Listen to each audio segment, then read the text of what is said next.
The mountain man named Caleb Pierce watched from across the dusty street of Tonopah Junction, Nevada, as the young woman sat on the wooden bench outside the general store, her needle moving with practiced precision through the worn fabric of her dress for what he knew was the 10th time that month.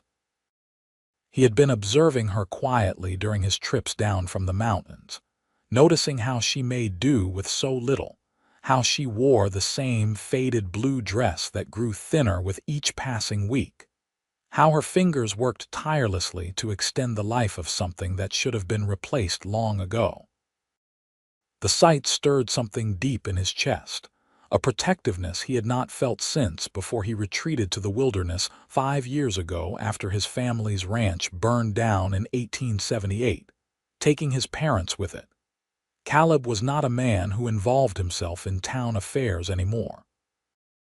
At 28 years old, he had built a solitary existence in the mountains above Tonopah Junction, trapping animals and selling their pelts, occasionally bringing down timber he had cut himself. His broad shoulders and muscled arms were the result of years of hard labor, his dark brown hair falling past his collar in waves that he rarely bothered to trim. His hands were calloused and strong, capable of breaking a man's jaw or crafting the most delicate wooden carvings.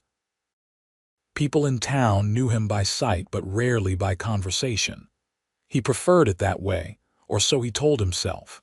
But this woman, Nora Foster, had somehow captured his attention without even trying. She was 22. He had learned from overheard conversations, and had arrived in Tonopah Junction 6 months ago from somewhere back east. She worked at the small boarding house on Main Street, cleaning rooms and serving meals to travelers who passed through on their way to the silver mines. Her wages were modest, barely enough to cover her own small room and meals. Everything else went to her younger brother's medical expenses, the boy having contracted pneumonia shortly after their arrival in Nevada. Caleb watched as Nora bit off the thread and held up her dress, examining her handiwork with a slight frown. Even from this distance, he could see the exhaustion in her shoulders, the way she carried the weight of responsibility that seemed too heavy for someone so young. Her blonde hair was pulled back in a simple bun, a few loose strands framing a face that might have been more carefree under different circumstances. Her green eyes held a determination that impressed him, but also a sadness that made his chest tighten. He made a decision in that moment, one that surprised even himself. Caleb strode across the street with purposeful steps, his boots crunching against the dusty ground. The afternoon sun beat down mercilessly on Tonopah Junction, as it did most days in this part of Nevada, where the desert stretched endlessly, and water was more precious than gold. Nora looked up as his shadow fell across her, her eyes widening slightly at the sight of him. Most women in town looked at him with a mixture of wariness and curiosity. He was too large, too rough around the edges, too much a part of the wild country that surrounded their small settlement. "Mr. Pierce," she said, her voice soft but steady, so she knew his name. That surprised him more than it should have. "Miss Foster," he replied, his voice deeper than he intended. He cleared his throat. "I have been noticing you working on that dress. Seems like it has seen better days." A flush crept up her cheeks, and she folded the dress quickly as if embarrassed. "It serves its purpose well enough. I am skilled with a needle." "I do not doubt that," Caleb said, "but even the best seamstress cannot make thread and fabric appear from nothing. That dress has been patched more times than I can count." Nora's chin lifted slightly, pride flashing in her green eyes. "I manage just fine with what I have, Mr. Pierce. I do not need charity." He respected that fire in her, even as it complicated what he was trying to do. "I am not offering charity. I am offering you something you deserve. Come with me to the dry goods store." "I cannot accept gifts from strangers," she said firmly, though her fingers tightened on the folded dress. "Then we will not be strangers anymore," Caleb said simply. "I am Caleb Pierce. I live up in the mountains, I trap and cut timber. I am 28 years old, and I think you deserve something new for once. There. Now we are not strangers." Despite herself, Nora's lips twitched with the hint of a smile. "That is not quite how introductions work, Mr. Pierce." "Works well enough for me," he said. "And I already know you are Nora Foster. You work at the boarding house. You came here 6 months ago with your brother Thomas, and you spend every spare penny on his medicines and care. See, I know plenty." The smile faded from her face. "You have been asking about me. People talk," Caleb said, not quite lying. He had listened carefully whenever her name came up. "Small town like this, everyone knows everyone's business eventually. Now, are you going to let me do this one kind thing, or are you going to sit here and argue with a man who is twice your size and getting more stubborn by the minute?" Nora studied him for a long moment, her green eyes searching his face as if trying to determine his intentions. Whatever she saw there must have satisfied her because she stood slowly, still clutching her patched dress. "One piece of fabric," she said. "Nothing extravagant. I will not have people talking." "They will talk regardless," Caleb said honestly. "That is what people do, but let them talk. You need fabric. I can provide it. Simple as that." He led her across the street to Morrison's Dry Goods, a sturdy building that smelled of cotton, wool, and the various spices Albert Morrison imported from back east. The shopkeeper looked up from his ledger as they entered, his eyebrows rising nearly to his hairline at the sight of Caleb Pierce with a young woman. Caleb ignored the man's curiosity and gestured toward the bolts of fabric stacked along the far wall. "Choose what you like," he told Nora. She moved toward the fabrics with obvious reluctance, her fingers barely touching the materials as if afraid they might burn her. Caleb watched as she passed over the more expensive silks and satins, heading instead toward the practical cottons and calicos. Even there, she reached for the plainest options, the cheapest by far. "No," Caleb said, stepping forward. He pulled down a bolt of deep green cotton that matched her eyes almost perfectly. The fabric was sturdy but had a slight sheen to it that elevated it beyond the purely utilitarian. "This one." "That is too fine," Nora protested. "I need something for everyday work, not for special occasions." "Who says you cannot have something nice for every day?" Caleb countered. "Why should fine things only be for special occasions? Every day you wake up, work hard, and take care of your brother is a day worth having something nice. You deserve this, Nora. Let yourself have it." She stared at him, and he saw her eyes grow bright with unshed tears. "Why are you doing this? You do not even know me." "I know enough," Caleb said quietly. "I know you are working yourself to exhaustion for your brother. I know you have not bought yourself anything new since you arrived here. I know you patch that dress over and over because you cannot bring yourself to spend money on something for yourself when Thomas needs medicine. I know you deserve better than that." "How do you know about Thomas's medicine?" she whispered. "Dr. Brennan is a friend," Caleb said. It was true enough. The doctor sometimes came up to his cabin when he needed herbs that grew in the higher elevations. "He mentioned you pay Thomas's bills on time every month, even when it means you go without." A single tear rolled down Nora's cheek, and she brushed it away impatiently. "Thomas is all the family I have left. Our parents died of cholera 2 years ago. I promised Mama I would take care of him, no matter what." Caleb's chest tightened at her words. He understood that kind of loss, that desperate need to protect what little family remained. "Then let me help you keep that promise. If you are run down and exhausted, if you make yourself sick from wearing threadbare clothes and denying yourself basic necessities, how will you take care of Thomas? You need to take care of yourself too." Nora looked at the green fabric, then back at Caleb. Something shifted in her expression, a softening he had not seen before. "You are a very persistent man, Mr. Pierce," Caleb, he corrected. "And yes, I am, especially when something matters. And this matters to you, a stranger's worn dress." He met her eyes steadily. "You matter. I cannot explain it better than that. You matter, and I want to do this for you. Please let me." She drew in a shaky breath and nodded. "The green fabric, then." "Thank you, Caleb. I do not know what I did to deserve such kindness, but thank you. You exist," he said simply. "That is enough."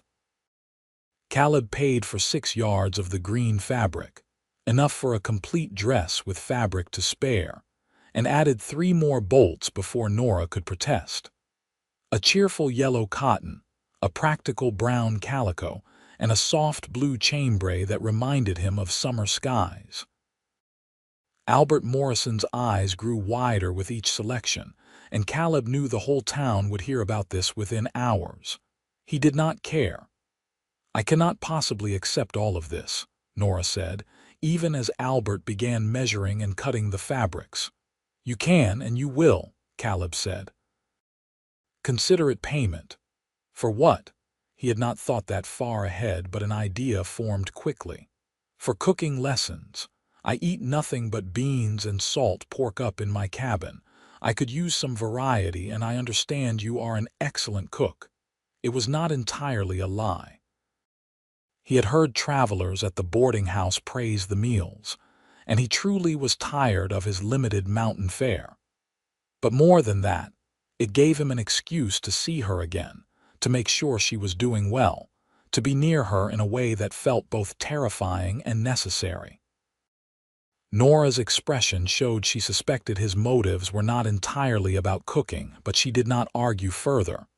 "Very well. Cooking lessons in exchange for fabric. When would you like to begin?" "Tomorrow evening. I come down to town every week to sell pelts and timber. I could come to the boarding house kitchen after the dinner service is done." "Tomorrow evening, then," she agreed. "But only if you promise to actually learn to cook. I will not accept charity disguised as lessons." "I promise to be a dedicated student," Caleb said solemnly, though his heart was racing in a way it had not in years. Albert wrapped the fabrics in brown paper and tied them with twine, handing the package to Nora with a knowing smile that made her blush again. Caleb opened the door for her, and they stepped back out into the harsh afternoon sunlight. The heat shimmered off the dusty street, and Caleb noticed how Nora swayed slightly, as if the temperature had hit her like a physical force. "When did you last eat?" he asked, concerned. "I had some bread this morning," she said vaguely. "It is after 3 in the afternoon. You have been working all day on just bread." He took her elbow, steering her toward the small restaurant 2 buildings down. "We are getting you a proper meal." "Caleb, no, you have already spent too much. Consider it part of the cooking lessons. I need to see what good food looks like before I can learn to make it myself." He was making up excuses now, but he did not care. She needed to eat, and he was going to make sure she did. The restaurant was run by a Chinese family who had settled in Tanapa Junction 3 years prior. The wife, Mrs. Chen, made the best dumplings Caleb had ever tasted, and her husband's noodle soups were legendary among the miners who passed through town. The small establishment was nearly empty in the late afternoon lull between lunch and dinner. Mrs. Chen's face lit up when she saw Caleb, and her expression grew even brighter when she noticed Nora with him. "Mr. Pierce, you bring friend today." "This is Miss Foster," Caleb said. "We would like 2 of your special meals, whatever you think we should have." Mrs. Chen nodded enthusiastically and disappeared into the kitchen, calling out to her husband in rapid Cantonese. Within minutes, steaming plates appeared before them: pork dumplings, vegetable stir-fry with chicken, and bowls of clear broth with noodles floating in them. The aroma alone made Caleb's stomach growl, and he noticed Nora staring at the food with barely concealed hunger. "Eat," he said gently. She did not need further encouragement. They ate in comfortable silence for several minutes, the food disappearing rapidly from both plates. Caleb watched Nora's face as she ate, noting how the exhaustion seemed to ease slightly with each bite, how color returned to her cheeks. He realized she had probably been skipping meals regularly to save money for Thomas's care. "Tell me about your brother," Caleb said after a while. "How is he doing?" Nora's expression softened with affection mixed with worry. "He is recovering slowly. The pneumonia damaged his lungs, and Dr. Brennan says he will always be somewhat fragile. But he is alive, and he is getting stronger each week. He is 14, and all he wants is to be well enough to work and help provide for us both. I keep telling him his job right now is to rest and heal." "Sounds like a good brother," Caleb said. "The best," Nora agreed. "He is smart, much smarter than me. He reads every book he can get his hands on. Before we left Boston, he was hoping to attend university someday. Now I do not know if that will ever be possible, but I have not told him that." "Let him keep his dreams." "Why did you leave Boston?" Nora's hand stilled on her chopsticks. "After our parents died, we had nothing left there. The cholera outbreak took so many people, and the landlord wanted to raise our rent beyond what we could afford. I had heard there were opportunities out west, jobs for women in the mining towns. I thought we could make a fresh start here, that the dry desert air might be good for Thomas's health. I did not expect him to get sick again so soon after we arrived." "You came all the way from Boston to Nevada, just the two of you." Caleb could not hide his admiration. The journey would have been difficult and dangerous for a young woman and a boy traveling alone. "We came by train most of the way, then by stagecoach for the last bit.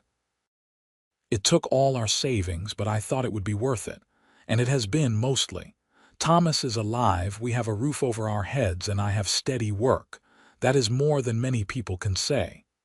"You are brave," Caleb said, "and strong. Not many people would have done what you did." Nora shook her head. "I am not brave. I am just doing what needs to be done. That is not bravery, it is survival." "Sometimes they are the same thing," Caleb said. They finished their meal, and Caleb paid Mrs. Chen, waving away the woman's attempts to give him a discount. As they walked back toward the boarding house, Nora clutched her package of fabrics, and Caleb found himself wishing the walk was longer. Something about her presence calmed the restlessness that usually drove him back to the mountains as quickly as possible. "Thank you for today," Nora said when they reached the boarding house steps. "For the fabric, for the meal, for your kindness. I am not used to people doing things for me without expecting something in return." "I expect nothing beyond those cooking lessons," Caleb said honestly. "And maybe your company sometimes, if you are willing to tolerate a rough mountain man who has forgotten how to make decent conversation." Nora smiled, and it transformed her face, making her look younger and lighter. "I think you make fine conversation, Caleb Pierce." "I will see you tomorrow evening." "Tomorrow evening," he confirmed. He watched her climb the steps and disappear into the boarding house before turning back toward the livery stable where he kept his horse during town visits. His mind was already planning his return trip the next day, calculating how early he would need to leave his mountain cabin to arrive in time. The realization that he was eagerly anticipating seeing her again made him pause. He had not felt this way about anyone since Margaret Hayes had broken their engagement 5 years ago, saying she could not marry a man who had nothing but ashes and grief. But this felt different from what he had experienced with Margaret. That had been comfortable, expected, the natural progression of two people who had grown up together. This thing with Nora was immediate and intense, a pull he could not explain or ignore. He barely knew her, yet he felt more connected to her than he had to Margaret after years of courtship. Caleb rode back up into the mountains as the sun began its descent toward the horizon, painting the Nevada sky in shades of orange and purple. His cabin sat in a small valley surrounded by pine trees, one of the few places in this part of Nevada where water ran year-round from a natural spring. He had built the structure himself, log by log, creating a simple but sturdy home with one large room that served as living space and sleeping quarters. A smaller attached structure served as his workshop where he treated pelts and stored his trapping supplies. That night, as he lay in his bed listening to the wind move through the pines, Caleb thought about Nora patching her dress, about the determination in her green eyes, about the way she had smiled at him. He thought about how she had crossed half a continent to protect her brother, how she worked herself to exhaustion without complaint, how she had been ready to refuse his help because of pride even though she desperately needed it. He wanted to know everything about her. He wanted to hear her laugh, to see her without the weight of worry on her shoulders. He wanted to be the person who made her life easier instead of harder. The intensity of these feelings should have frightened him, but instead they felt right, as if he had been waiting for her without knowing it. The next day passed with agonizing slowness. Caleb checked his traps, finding 3 rabbits and a fox. He skinned and treated the pelts with more care than usual, wanting them to fetch good prices so he would have more money to spend in town. He cut and loaded firewood onto his pack horse, knowing the boarding house would need fuel for their cooking stoves. He bathed in the cold spring water, scrubbing himself clean and trimming his beard to something more presentable. He even washed his good shirt, the dark blue one that was only a year old and had no patches. By early afternoon, he was on the trail down to Tonopah Junction, his horses loaded with goods to sell, and his heart beating faster than the journey warranted. The sun was merciless as always, and Caleb was grateful for the water he had brought. The landscape was harsh and beautiful in its way, all sagebrush and rocky outcroppings, with mountains rising in the distance like jagged teeth against the sky. He reached Tonopah Junction by late afternoon, sold his pelts and firewood to the usual buyers, and found himself with time to spare before the evening cooking lesson. Caleb used the time to get a proper haircut from the barber, who raised his eyebrows at the request, but said nothing. He also stopped by the general store and bought a small bag of peppermint candies, remembering Nora's mention of her brother's love of reading. Perhaps Thomas would appreciate something sweet while he recovered. When Caleb arrived at the boarding house kitchen just after 7 that evening, Nora was already there, wearing her old patched dress but with her hair down around her shoulders. The sight of her made his breath catch. She smiled when she saw him, a genuine warm smile that made the entire day of anticipation worthwhile. "Right on time," she said. "I appreciate punctuality in a student." "I am nothing if not dedicated to my education," Caleb replied, making her laugh. The kitchen was warm from the day's cooking, but not unbearably so. The dinner service had ended an hour earlier and they had the space to themselves. Nora had laid out ingredients on the large wooden work table: flour, eggs, butter, vegetables, chicken, and various herbs and spices. "We will start with something simple," Nora said, tying an apron around her waist. "Roasted chicken with vegetables and biscuits, basic but satisfying, and you can make it easily in your cabin if you have a decent oven." "I have a wood stove with an oven box," Caleb said. "Built it myself." "Then this should work well for you."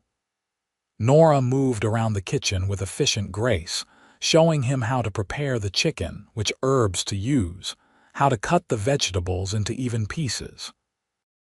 Caleb watched and listened, but he was also simply enjoying being near her, seeing her in her element where confidence replaced the worry he had seen yesterday. His hands, so skilled at handling knives for skinning and woodwork, were clumsy with the kitchen knife at first. Nora laughed gently when he made uneven cuts of the carrots, then guided his hands with her smaller ones, showing him the proper motion. The touch sent warmth through his entire body, and he had to concentrate hard on the vegetables to keep from pulling her close. "Like this," she said, her hands over his, guiding the knife in smooth, even strokes. "See, you have the strength, you just need to control it better. Think of it like carving wood, finding the natural lines and following them." The comparison helped, and soon Caleb was cutting the vegetables with more precision. They worked together to season the chicken, Nora explaining how different herbs complemented different meats. She showed him how to mix biscuit dough, how to handle it just enough without overworking it, how to shape the biscuits and place them in the pan. "My mother taught me to cook," Nora said as they worked. She said every woman should know how to make a home through food, that cooking with love makes even simple meals special. I did not understand what she meant until after she was gone. Now when I cook, I think of her, and it is like having her with me again in some small way. "My mother was the same," Caleb said quietly. "She made the most incredible pies. Apple was my favorite. The smell of cinnamon and butter would fill the whole house. I have not had pie like that since she died." "How did you lose your family?" Nora asked gently. Caleb had not spoken about it in years, but somehow with Nora, the words came easier. "Fire took the ranch house 5 years ago. Lightning struck during a summer storm. My parents were inside sleeping. I was out in the barn tending to a mare giving birth. By the time I realized what was happening, the house was already engulfed.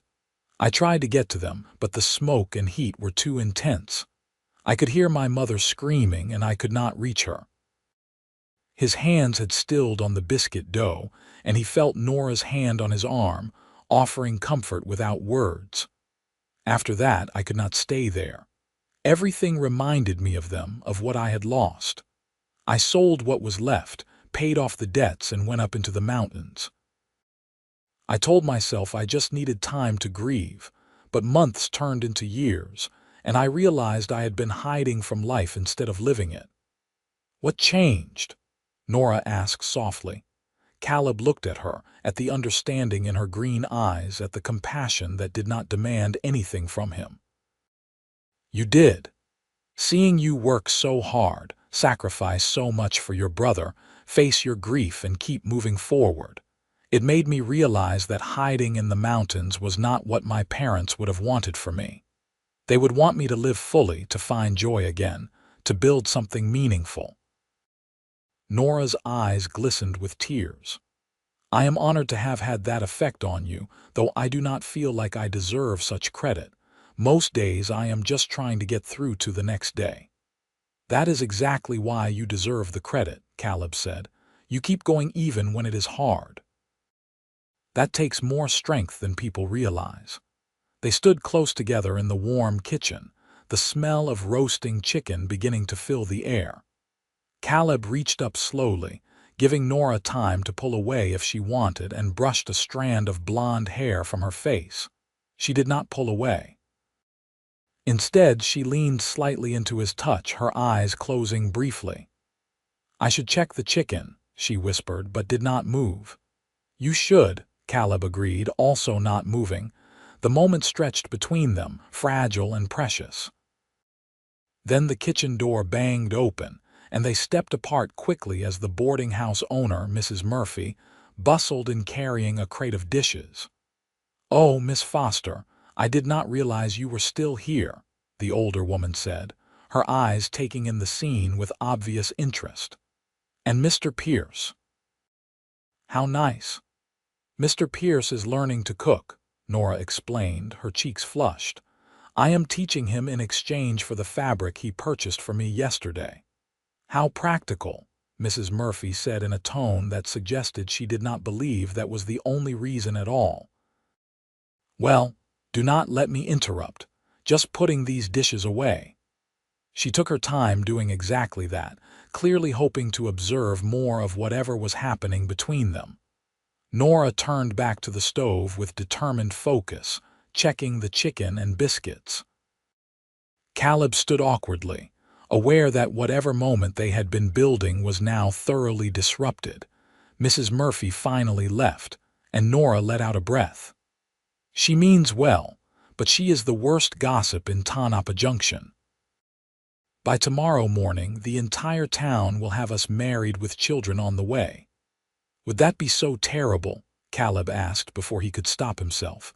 Nora turned to look at him, surprise clear on her face. We barely know each other. I know enough. I know you are kind and brave and loyal. I know you have a smile that makes me want to see it again and again. I know that being near you makes me feel more alive than I have felt in 5 years. That is enough for me. Caleb, Nora said, and her voice trembled slightly. I cannot afford to think about such things. I have Thomas to care for, bills to pay, a life that is barely stable.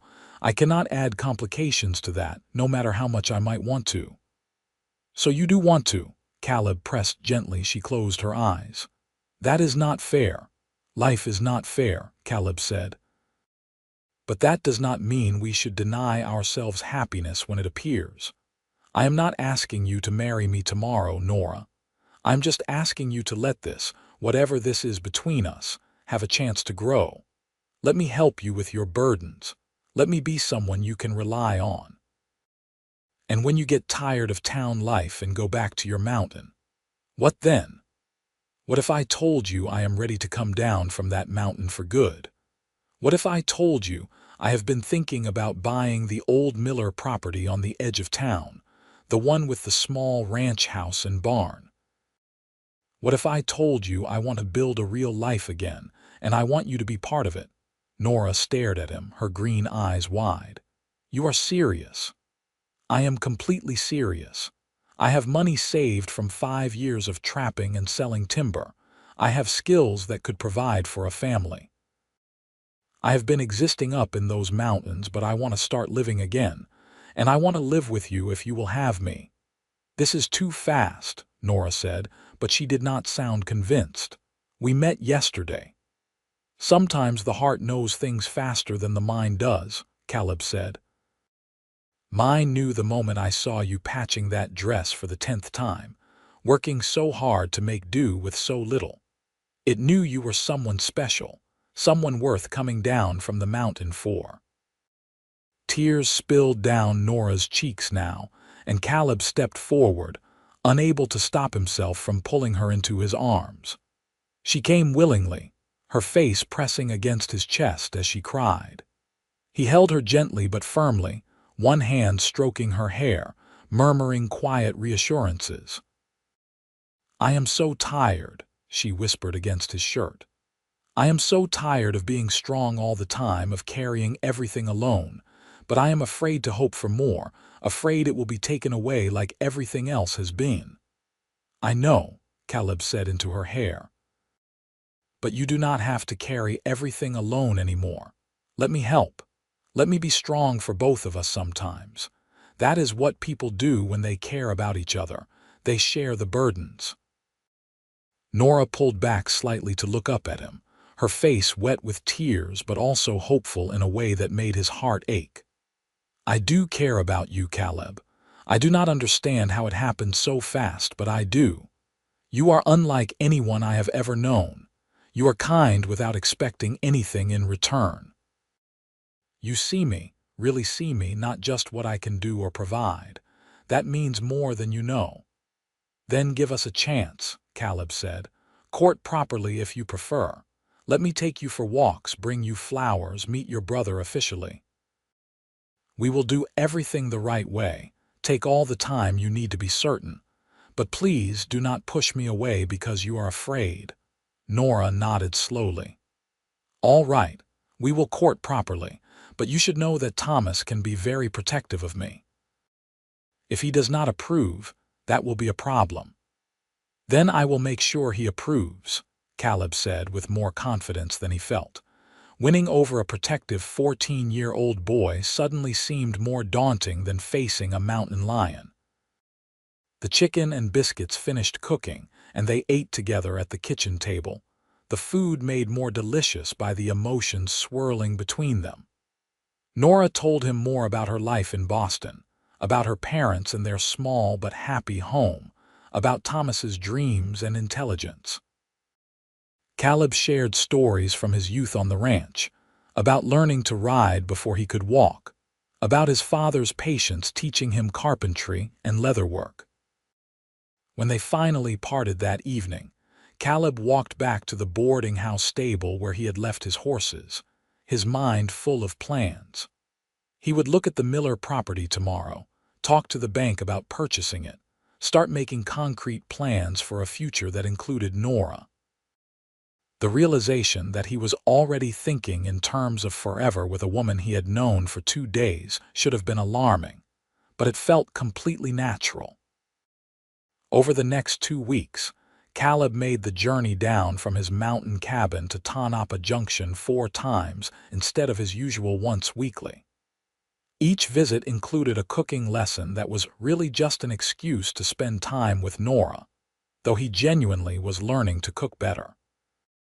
They also began taking walks together in the early evening when Nora finished her work at the boarding house, strolling through the dusty streets of town and out into the sagebrush beyond, talking about everything and nothing.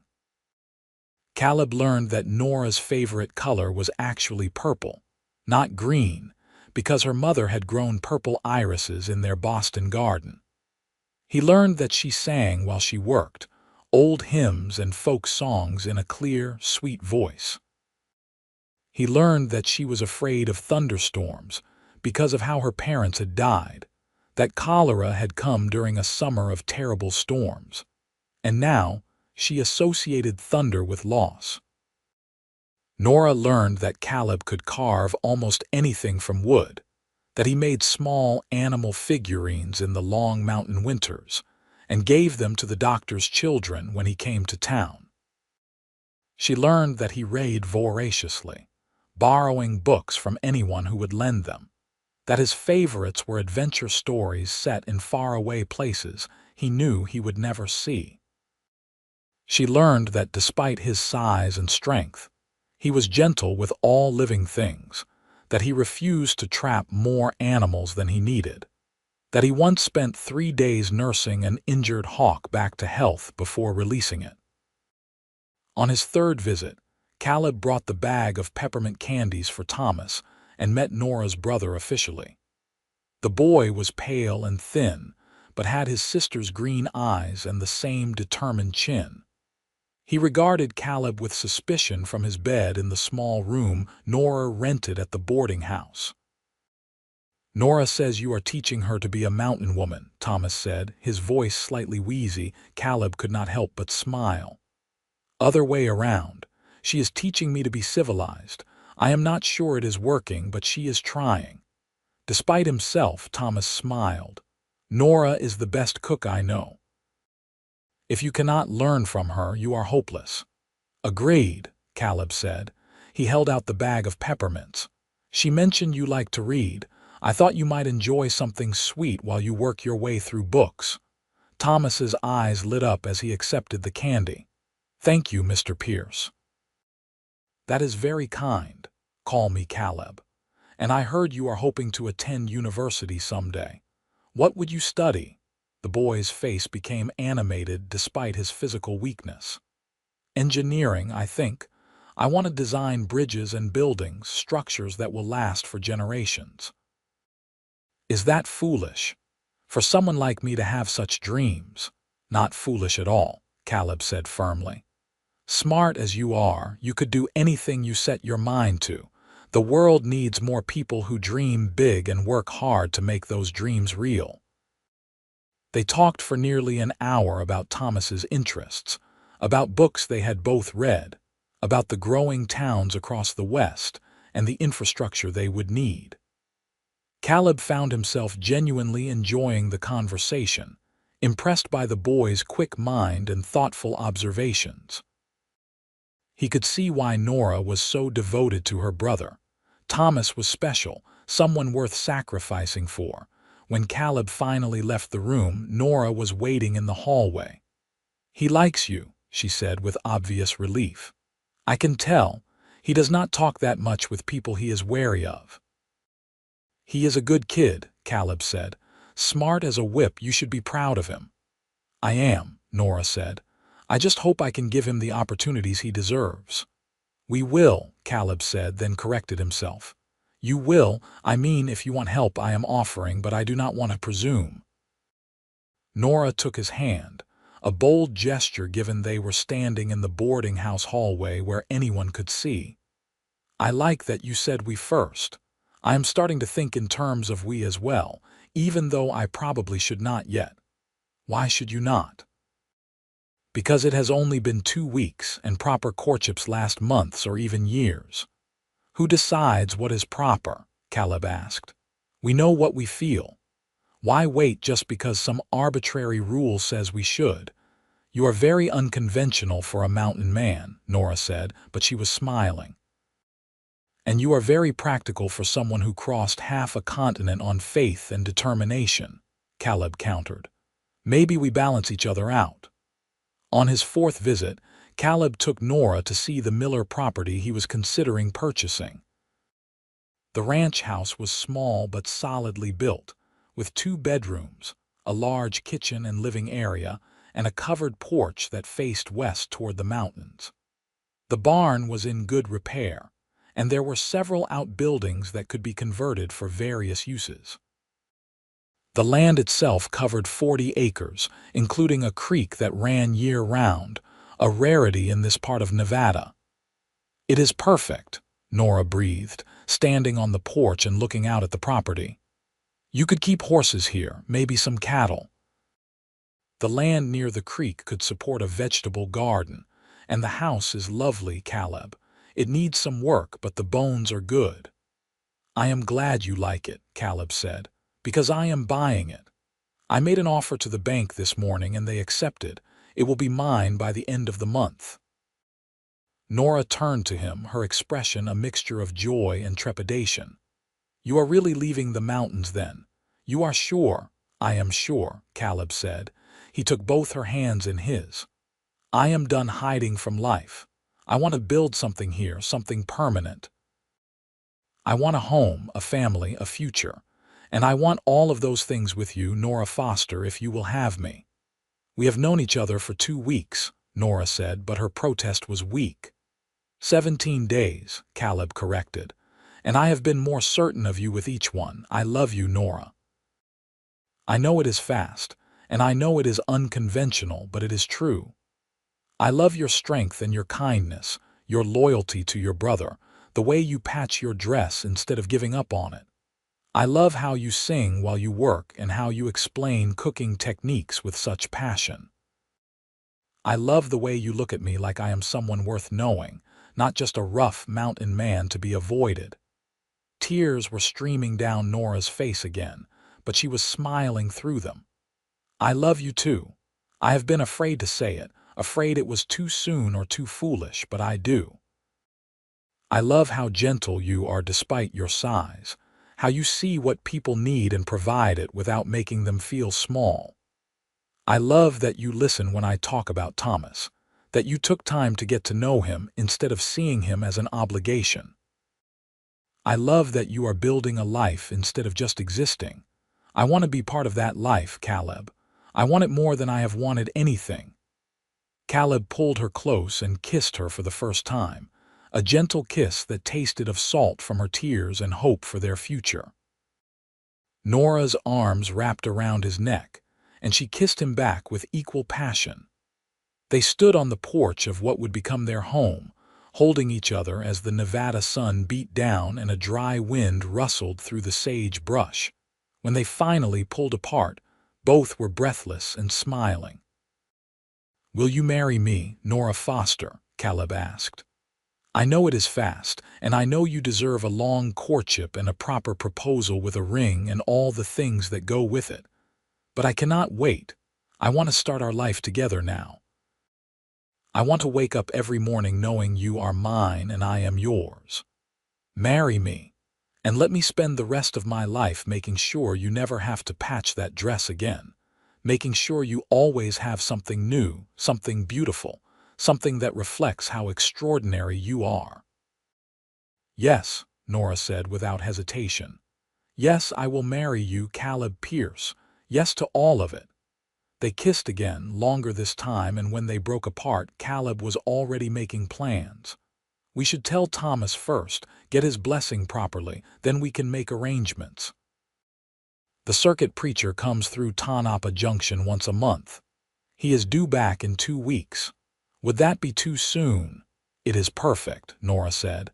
"But what about your cabin in the mountains? Your traps and everything you have built up there?" "I will go up one last time to gather my belongings and close everything down. It will take me a few days, but I can be back in time for the wedding. And after we are married, this will be our home. You, me, and Thomas, at least until he is well enough and old enough to pursue his own dreams." "He will need to be with us for several more years," Nora warned. "His health is too fragile for him to be on his own. Are you truly ready to take on a ready-made family?" "I am not taking on an obligation," Caleb said firmly. "I am gaining a wife and a brother.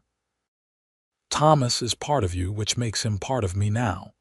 We will make sure he gets well, gets educated, and achieves everything he is capable of, together." They walked back to town hand in hand, making plans and dreaming out loud about their future. When they told Thomas that evening, the boy's reaction was everything they could have hoped for. After initial shock, he grinned widely and hugged his sister, then surprised Caleb by hugging him as well. "I knew she needed someone," Thomas said. "She has been taking care of me for so long, she forgot to take care of herself. You will take care of her, right? Make sure she eats enough and does not work herself to death." "I will," Caleb promised solemnly. "You have my word on that." "Then you have my blessing," Thomas said formally, as if he were much older than 14. "Welcome to our family, Caleb." The next 2 weeks passed in a whirlwind of activity. Caleb made his final trip to his mountain cabin, packing up his possessions and closing down the life he had built there. It was bittersweet, saying goodbye to the place that had sheltered him during his grief, but he felt no regret. The mountains would always be there if he needed them, but his future was in Tanapa Junction now with Nora. He brought down load after load of belongings. His tools, his books, the furniture he had built, preserved foods and pelts he had been saving. The cabin itself he left intact, thinking perhaps he and Nora could use it as a retreat sometimes, a place to escape when town life became too much. Nora spent the 2 weeks sewing her wedding dress from the green fabric Caleb had bought her. She worked on it in every spare moment, creating something simple but beautiful that would serve her well beyond the wedding day. Mrs. Murphy and several other women from town helped with preparations, baking cakes and preparing food for the celebration that would follow the ceremony. The town of Tanapa Junction had grown invested in their romance, most people viewing it as a welcome bright spot in the often harsh reality of frontier life. Some of the older women clucked about the speed of the courtship, but even they seemed charmed by the obvious love between Caleb and Nora. The fact that Caleb was using his savings to buy a ranch and build a legitimate life rather than just passing through won him respect from the men in town. Dr. Brennan approved of the match as well, particularly after Caleb approached him privately to discuss paying off Thomas's remaining medical bills as a wedding gift to Nora. "That boy means everything to her," the doctor said. "Taking care of his debts will give her peace of mind." "You are a good man, Caleb Pierce." The day before the wedding, Caleb went to Morrison's dry goods one final time. He purchased 2 more bolts of fabric, one a soft lavender cotton the color of those irises Nora had mentioned, the other a practical denim for making work clothes. But he also bought something else, a length of cream-colored silk that was far too fine for everyday wear. "What is this for?" Albert Morrison asked, clearly curious. "For someday," Caleb said. "For when I take my wife somewhere special and she wants to wear something that matches how I see her. Something beautiful and precious, because that is what she is." The shopkeeper smiled. "You are a romantic, Mr. Pierce. I would not have guessed it by looking at you, but you are." "Only for her," Caleb admitted. The wedding took place on a clear September afternoon in 1883, outside the small church that served Tanapa Junction. The circuit preacher, Reverend Matthews, was a jovial man who seemed delighted to be performing a marriage ceremony instead of a funeral for a change. Most of the town turned out to witness the event, people gathering in the churchyard to see the mountain man marry the boarding house girl. Nora looked radiant in her green dress, her blonde hair arranged in soft curls with small white flowers tucked into them. She carried a simple bouquet of sagebrush and wildflowers that Caleb had gathered that morning. He wore his best dark suit, purchased for the occasion, his long hair neatly trimmed and his beard groomed. His hands shook slightly as he took Nora's, and he saw his own nervous excitement reflected in her green eyes. Thomas stood beside them, having insisted on being present despite his weakness. Dr. Brennan stood nearby, ready to assist the boy if needed, but Thomas remained upright through the entire ceremony, his face beaming with joy for his sister. The ceremony itself was simple and traditional. They exchanged vows promising to love, honor, and cherish each other for all their days. Caleb's voice was steady as he spoke, meaning every word with his entire being. Nora's voice trembled but held, her eyes never leaving his face. When Reverend Matthews pronounced them husband and wife, Caleb kissed his bride thoroughly, earning cheers and applause from the gathered crowd. In that moment, with Nora in his arms and the whole town celebrating with them, Caleb felt a peace he had not known in 5 years. He was home, truly home, not because of a place, but because of the woman now wearing his ring. The celebration that followed was lively, with food and music and dancing in the street.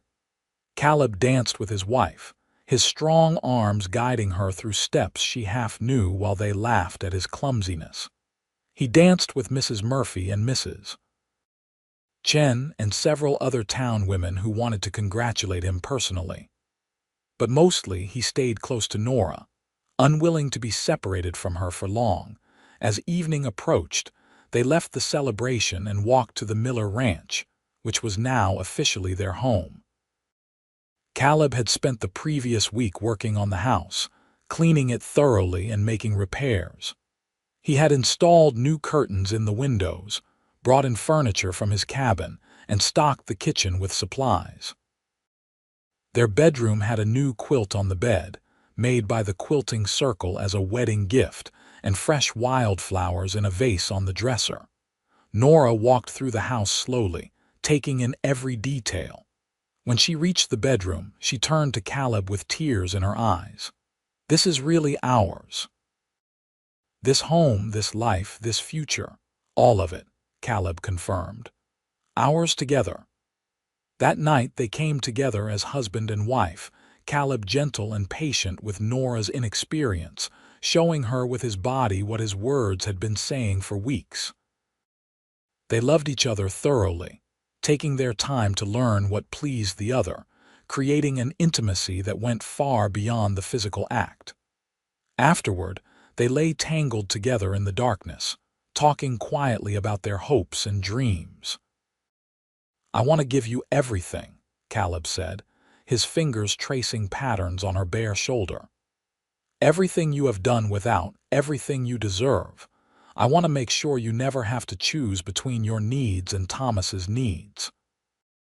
I want you to have dresses in every color, books to read, a garden full of those purple irises. I want to fill this house with children and laughter and love. I do not need much, Nora said softly. I just need you and Thomas to be well and this life we are building together. Everything else is extra. But I will not lie and say I do not want those things too. I want children with you. I want to watch you teach our sons to ride and our daughters to carve wood. I want to grow old on this porch, watching the sunset over the mountains and remembering the day a rough mountain man decided I deserved something new. You deserve everything, Caleb said, pulling her closer. And I plan to spend the rest of my life proving that to you. They settled into married life with surprising ease. Nora continued working at the boarding house for a few more weeks to maintain connections in town and provide some steady income, while Caleb established his new business ventures. He used his mountain skills to good advantage, offering guide services to hunters and prospectors, providing lumber to growing mining operations, and slowly building up a small herd of cattle on their 40 acres. Thomas moved into the second bedroom of their ranch house, his health improving steadily in the stable environment. Having regular meals, clean air, and the security of a real home worked wonders for the boy. Caleb spent evenings reading with Thomas, discussing engineering principles and teaching him practical skills like carpentry and leatherwork. The boy soaked up knowledge like a sponge, and Caleb found himself enjoying the role of mentor and brother. Nora transformed their house into a home. She planted a vegetable garden near the creek, coaxing beans, squash, and tomatoes from the reluctant desert soil. She sewed curtains for every window, bright, cheerful fabrics that caught the morning light. She cooked elaborate meals that filled the house with mouth-watering aromas, delighting in having a full kitchen and family to feed. She sang constantly while she worked, and Caleb learned to recognize her moods by which songs she chose. 3 months after their wedding, Nora missed her monthly courses. She waited another month to be certain before telling Caleb, and when she did, his reaction was everything she hoped for. He picked her up and spun her around, laughing with pure joy, then set her down carefully as if she might break. "A baby," he said wonderingly. "We are having a baby." "We are," Nora confirmed, her own joy evident. "Are you happy?" "Happy does not begin to cover it," Caleb said. He dropped to his knees and pressed his face to her still flat stomach. "Hello, little one. This is your father. I promise to protect you and love you and teach you everything I know. You are already so wanted." Nora's hands went to his hair, stroking the thick waves tenderly. "You are going to be a wonderful father." Thomas was equally thrilled by the news, declaring himself ready to be the best uncle any baby could ask for. He had gained weight and color over the months at the ranch, his health improving to the point where Dr. Brennan was cautiously optimistic about his long-term prospects. The boy was back to studying regularly, and Caleb had begun inquiring about correspondence courses that could prepare Thomas for eventual university entrance exams. The pregnancy progressed smoothly, Nora blooming with health despite occasional morning sickness. Caleb was attentive to the point of being overprotective, insisting she rest frequently and refusing to let her do any heavy work. He brought her gifts constantly: wildflowers picked on his rides through their property, smooth stones from the creek, small wooden carvings he made during quiet evenings. He also went to Morrison's dry goods regularly, unable to resist buying fabric every time he saw something he thought Nora would like. "You have bought me enough fabric for 10 years' worth of dresses," Nora protested after his latest purchase, a cheerful yellow gingham. "So you will have 10 years' worth of dresses," Caleb said unrepentantly. "I like seeing you in new things. I like knowing you do not have to patch and mend anymore. Let me do this, Nora. It brings me joy." She could not argue with that, and truth be told, She loved having a trunk full of beautiful fabrics, loved having the luxury of choice. She made dresses for herself, shirts for Caleb and Thomas, baby clothes for their coming child. She even made a quilt from scraps, each square representing a memory from their first months together. As winter approached, Caleb prepared the ranch thoroughly. He stocked the root cellar with preserved foods, gathered massive amounts of firewood, and made sure their livestock had adequate shelter. Nevada winters could be harsh, especially in the higher elevations near Tonopah Junction, and he wanted Nora and the baby safe and comfortable no matter what weather came. The first snow fell in late November, transforming their desert landscape into something magical. Nora stood on the porch, her hand on her rounded belly, watching the white flakes drift down while Caleb wrapped a blanket around her shoulders. "It is beautiful," she said. "I never expected to see snow again after leaving Boston. It reminds me of my childhood, of happier times." "Every time from now on will be a happy time," Caleb promised. "That is my vow to you. No more struggle, no more sacrifice, just happiness and love and family." "You cannot promise that," Nora said gently. "Life does not work that way. There will be hard times." "Then we will face them together," Caleb amended. "And even the hard times will be easier because we have each other." Christmas that year was simple but perfect. Caleb cut down a small pine tree and brought it into the house, and they decorated it with strings of dried berries and paper ornaments Thomas made. Nora cooked a feast of roasted chicken, mashed potatoes, fresh bread, and apple pie she had learned to make from Mrs. Chen. Caleb gave her a carved wooden box he had spent weeks making, inlaid with different types of wood in an intricate pattern. Inside were 3 small wooden figures, a man, a woman, and a baby. "The start of our family," he explained. "I will carve one for each child we have, and someday we will have a whole collection." Nora gave him a new leather journal and a set of pencils. "For writing down your thoughts and sketching your ideas. You are always thinking about improvements to the ranch, ways to build and grow. I thought you should record them." Thomas gave them both hand-drawn cards featuring elaborate architectural drawings of what he imagined their ranch could become someday, with additional buildings and expanded facilities. His talent for design was evident even in these simple sketches, and Caleb spent a long time studying them, making appreciative comments that made the boy glow with pride.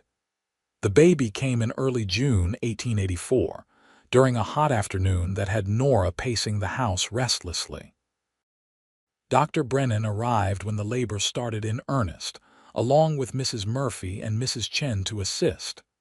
Caleb was banished to the porch with Thomas, where he wore a path in the wooden boards with his pacing. "She will be fine," Thomas kept saying, though he looked as worried as Caleb felt. "Nora is strong. She can do this." "I know," Caleb said, but every sound from inside the house made his heart clench. Hearing Nora in pain was agony made worse by his helplessness. After hours that felt like years, a baby's cry pierced the air. Caleb froze, hardly daring to breathe. Moments later, Mrs. Murphy appeared on the porch, her face wreathed in smiles. "You have a son," she announced. "A big, healthy boy with a set of lungs on him, and your wife is tired but doing wonderfully. Come meet your child, Mr. Pierce." Caleb entered the bedroom on shaking legs. Nora lay propped against pillows, exhausted but radiant, holding a small bundle wrapped in soft blankets. She looked up as he entered, and her smile was brilliant. "Meet Connor," she said softly. "Connor Thomas Pierce, named for his father's courage and his uncle's intelligence." Caleb approached slowly, awed by the sight of his wife and child. When Nora placed the baby in his arms, he was overwhelmed by the tiny, perfect features, the small hands that gripped his finger with surprising strength. Connor had a dusting of dark hair and blue eyes that would probably change color with time. "He is perfect," Caleb whispered, tears streaming down his face unabashedly. "You are perfect. Thank you for this gift, Nora. Thank you for our son. Thank you for giving me a life where I could bring him into the world safely, surrounded by love," Nora said. "Thank you for being the man who saw a woman patching her dress and decided she deserved better. Everything good in my life now stems from that moment." Thomas was allowed in to meet his nephew, and the boy approached with reverent care, staring at the baby with wonder. "He is so small. Was I ever that small?" "You were," Nora assured him, "and you were just as perfect."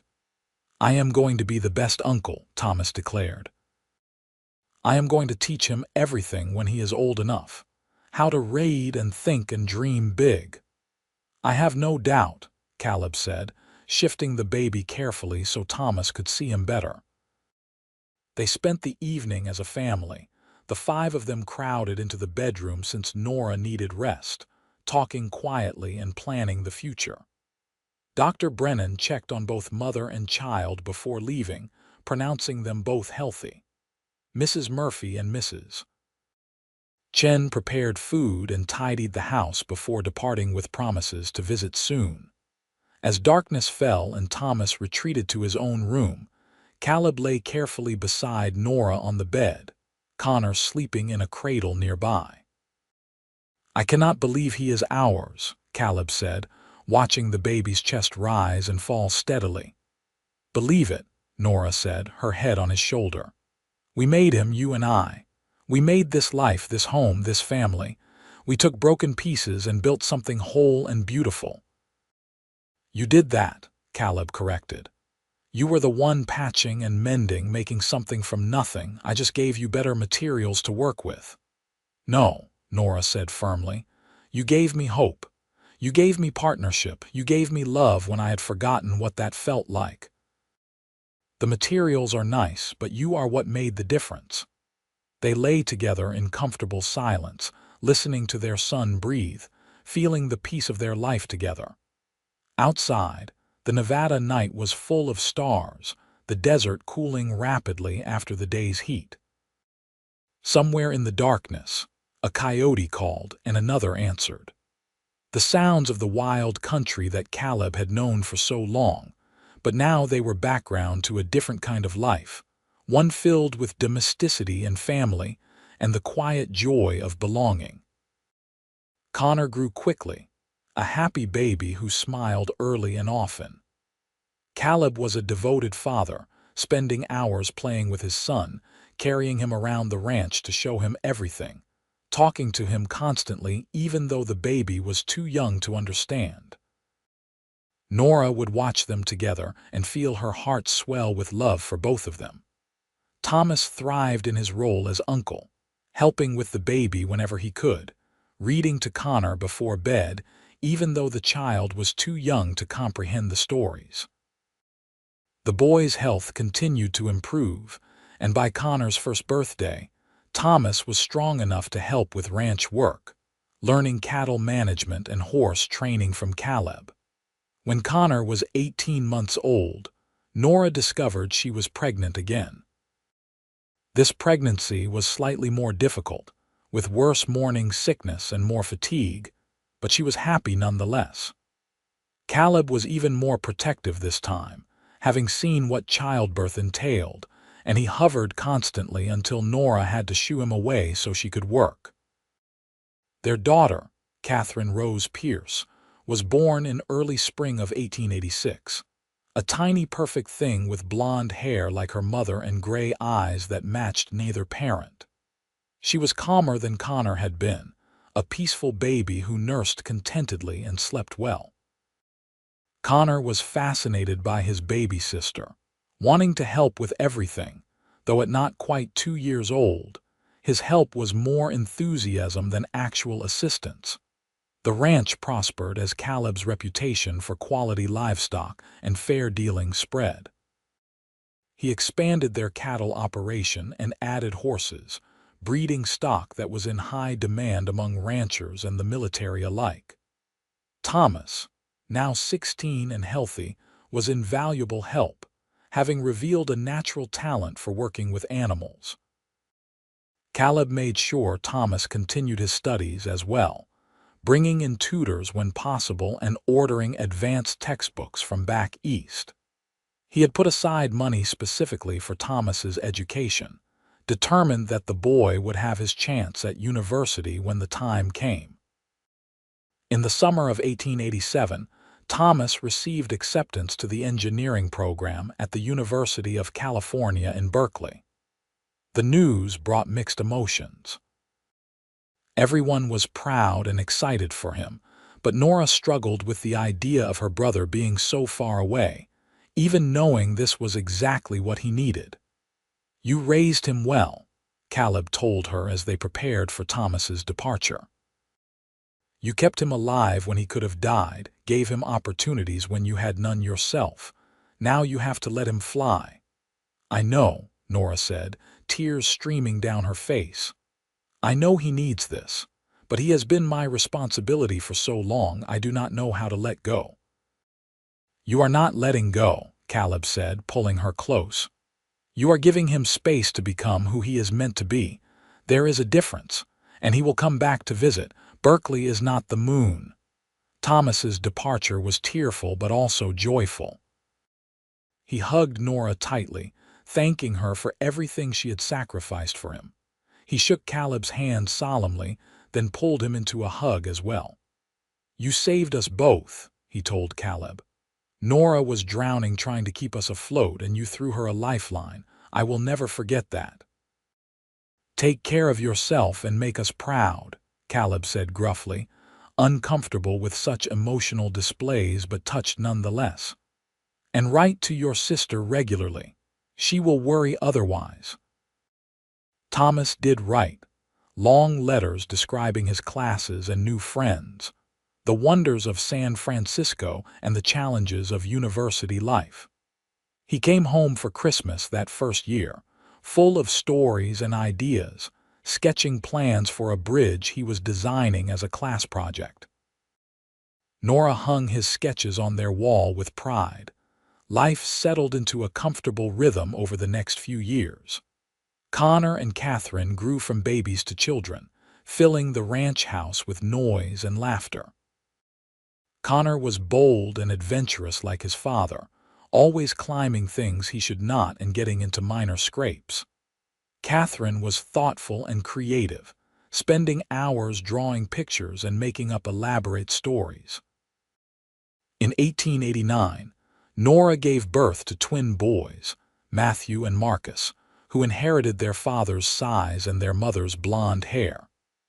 The ranch house suddenly felt much smaller with 4 young children, and Caleb spent that winter adding 2 more bedrooms to accommodate their growing family.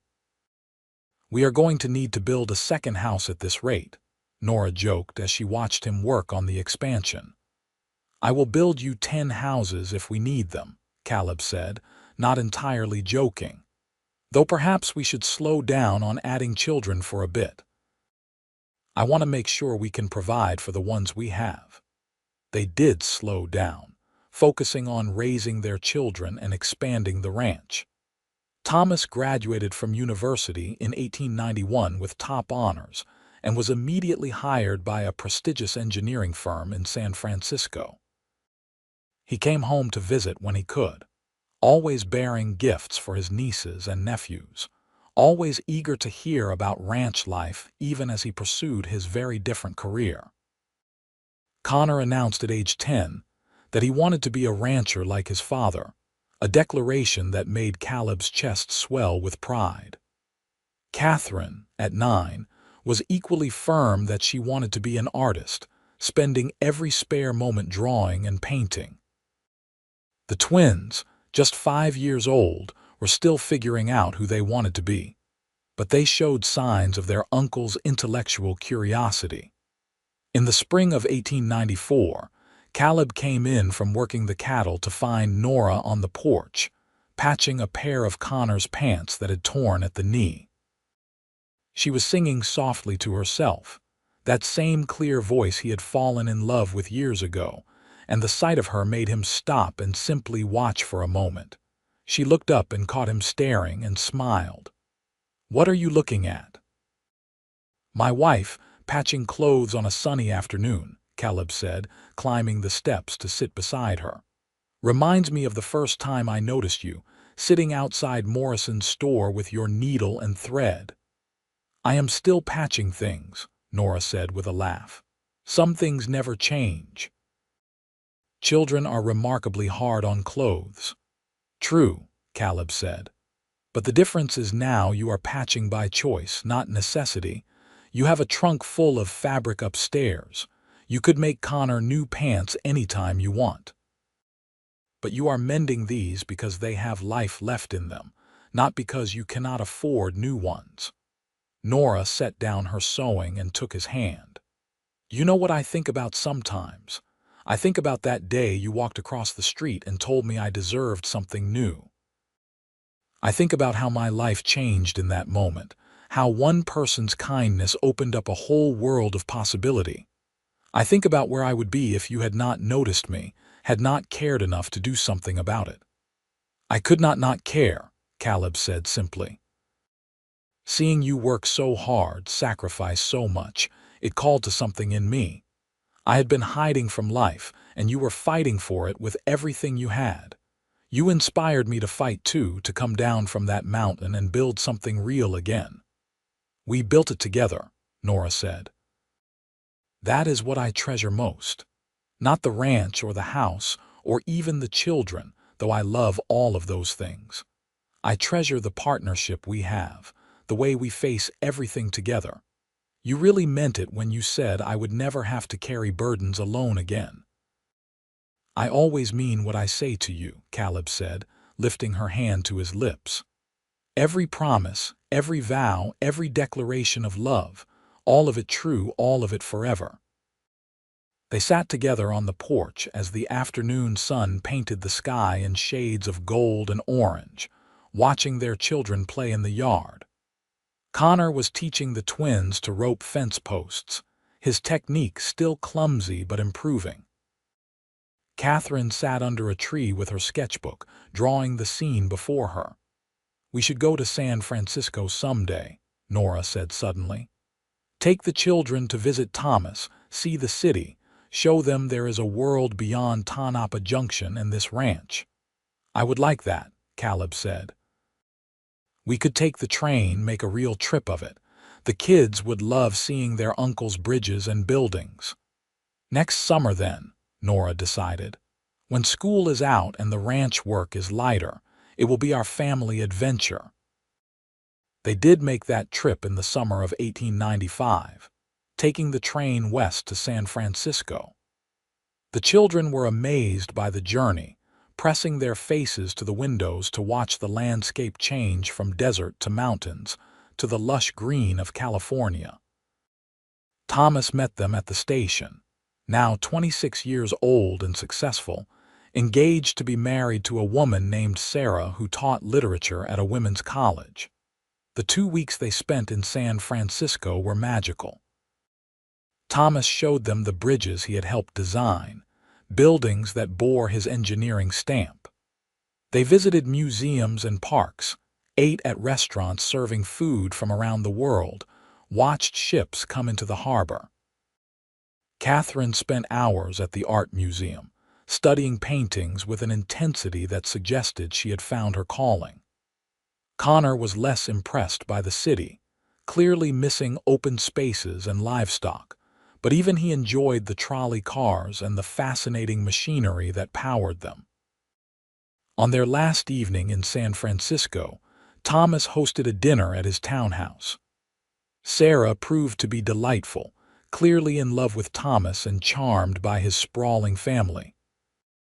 As they ate and talked and laughed together, Caleb looked around the table at all the people who had become his family and felt overwhelmed with gratitude. This was what life was supposed to be. Not perfect, not without challenges, but full of love and connection and shared experiences.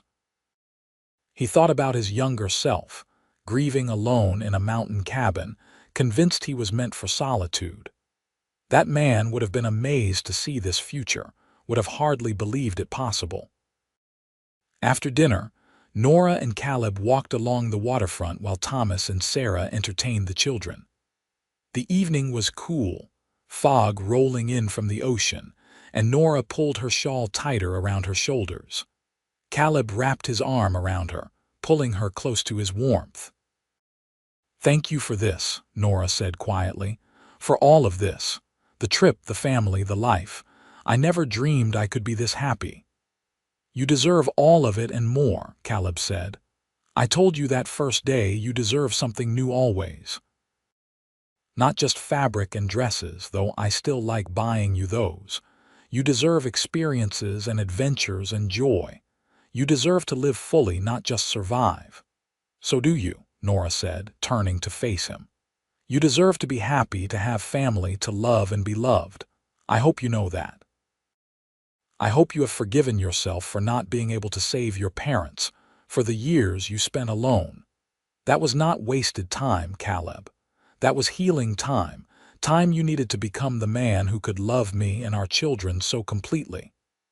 Caleb pulled her close, burying his face in her hair. "How did I get so lucky? How did I end up with you? We found each other," Nora said simply. "Two broken people who fit together perfectly, who made each other whole. That is not luck, that is fate." They returned to Tanapa Junction changed by their journey but happy to be home. The ranch felt more precious somehow, their simple life in the Nevada desert more valuable for having seen what else the world offered. They had chosen this life, chosen each other, and that choice felt sacred. Years continued to pass. Connor grew into a strong young man who worked the ranch alongside his father, showing a natural talent for animal husbandry. Catherine left at 18 to study art in San Francisco, boarding with Thomas and Sarah and attending the same college where Sarah taught. The twins proved to be scholars like their uncle, both planning to pursue law degrees when they finished secondary school. In 1902, Nora found herself unexpectedly pregnant at 41 years old. The pregnancy was a surprise, as they had assumed their family was complete, but not an unwelcome one. Their fifth child, a daughter they named Hope, was born just after New Year in 1903. She was a gift, a joy, a reminder that life continued to offer surprises and blessings. Connor married at 21, bringing home a bride named Emma who fell in love with ranch life immediately. They took over the day-to-day management of the cattle operation, allowing Caleb to slow down slightly, though he could never fully retire from the work he loved. Catherine married an artist she met in San Francisco, and they settled in that city, where she ran a successful gallery. The twins both attended university, exactly as they had planned, making Thomas proud. Thomas himself married Sarah in 1896, and they had 3 children of their own, all daughters. He visited the ranch regularly, sometimes bringing his family, sometimes coming alone when he needed a break from city life. He and Caleb would ride out onto the range together, talking about everything and nothing, the bond between them stronger than blood. In 1910, Caleb and Nora celebrated their 27th wedding anniversary. They were both 50 years old now, their hair showing gray, their bodies bearing the marks of years of hard work and childbearing. But they were still strong, still healthy, still deeply in love. On the evening of their anniversary, after their children and grandchildren had left following a big celebration, Caleb and Nora sat on their porch watching the sunset. It was their favorite time of day, that quiet hour when work was done, and evening peace settled over the land. "Do you ever think about that first day?" Nora asked. "When you walked up to me and told me you had been watching me patch my dress." "All the time," Caleb admitted. "Best decision I ever made approaching you that day. My whole life changed because I could not look away from a woman with a needle and thread." My whole life changed because a mountain man thought I deserved something new, Nora said. You know what? You were right. I did deserve something new. But more than fabric or dresses, I deserved love and partnership and respect. I deserved to be seen as worthy of care, worthy of sacrifice, worthy of someone's best efforts. You gave me all of that. You gave it right back, Caleb said. You made me believe I could have a family again, that I could come down from that mountain and build a real life. You showed me that love does not have to end in loss, that happiness is worth risking heartbreak for. You taught me to live again, Nora. She leaned against him, and he wrapped his arm around her shoulders, exactly as he had thousands of times before. They sat in comfortable silence as the sky turned from orange to purple to deep blue, stars beginning to appear one by one. Behind them, the ranch house glowed with lamplight, full of memories and love. No regrets? Nora asked softly. Not a single one, Caleb said firmly. Every choice I made, everything that led me to you, I would do it all again exactly the same way. You are my greatest treasure, Nora Pierce. The best thing that ever happened to me. The feeling is entirely mutual, Nora said, lifting her face for a kiss. He obliged her, kissing his wife with all the passion and tenderness of their early days, proving that 27 years of marriage had not diminished their love but had only deepened it. They had weathered storms together, raised children, built a legacy. They had turned struggle into triumph, loss into renewal, pain into purpose. In the distance, a coyote howled, that wild sound that had once been Caleb's only company. Now he had so much more. He had family and land and purpose. He had children and grandchildren carrying on his name. He had a brother who was not blood but was family nonetheless. And most of all, he had Nora, his partner in all things, the woman who had changed everything.